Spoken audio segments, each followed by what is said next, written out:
Ces manifestations au Liban, c'est pas seulement, comme l'a dit effectivement Christian Mallard, des manifestations contre la corruption de Hariri, mais pas seulement Hariri, la corruption en général au Liban.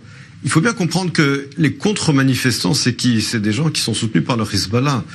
Les Iraniens qui manifestent veulent non seulement mettre fin à la corruption de leur pays, mais également au fait que leur pays est devenu l'otage du Hezbollah. Après avoir réussi à mettre fin plus ou moins pendant la guerre civile à l'occupation du pays par la Syrie, aujourd'hui le pays est contrôlé par l'Iran et par le Hezbollah. Il faut bien comprendre que en toile de fond de ces conflits, il y a ce conflit également entre l'Iran et les sunnites. D'après la constitution libanaise, le président doit être chrétien, le premier ministre doit être sunnite et le président du parlement chiite. Donc Hariri, de toute façon, que ce soit Hariri ou un autre, ce sera un sunnite.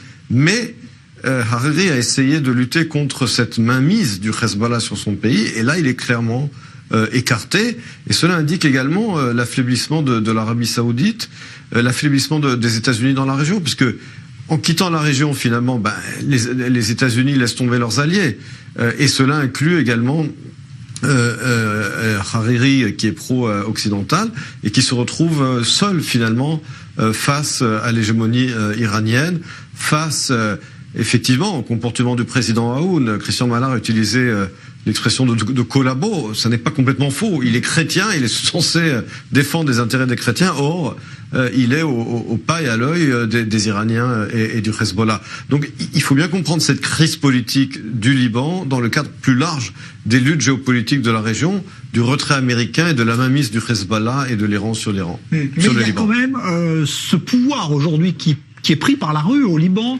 et qui est sans précédent, en tout cas par son ampleur.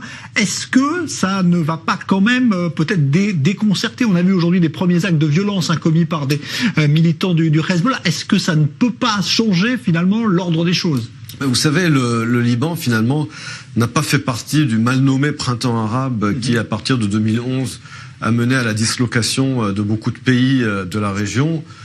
Évidemment, l'Irak, l'Égypte, avec le renversement de Moubarak, la Libye, etc., la Syrie, évidemment. Et donc, le Liban, n'a pas fait partie de ce mouvement, mais le Liban est une mosaïque de religions, une mosaïque d'ethnies, un pays avec un équilibre constitutionnel très fragile, mais surtout, ces dernières années, un pays qui est contrôlé de facto, et surtout la partie sud du pays, par le Hezbollah et donc par l'Iran. Il faut bien comprendre que le Hezbollah aujourd'hui a plus de 130 000 missiles. C'est plus que la plupart des armées du monde, qu'il contrôle la vie politique du pays. Et c'est contre cela que les Libanais se révoltent. Mais malheureusement, comme je l'ai dit, je ne vois pas comment est-ce que les Iraniens et les sources politiques au Liban qui les soutiennent accepteront de faire marche arrière, surtout lorsqu'ils sentent que les États-Unis quittent la région. Je vous rappelle que en 2005, il y avait également des révoltes au Liban, mais également en Syrie contre les dirigeants, et qu'à l'époque, le président Bush avait mis une forte pression, et il y avait eu une certaine libéralisation dans ces pays, une certaine réduction de l'influence chiite, de l'influence iranienne au Liban. Aujourd'hui, c'est l'inverse. Effectivement, à l'époque, c'était 2 ans après l'intervention américaine en Irak.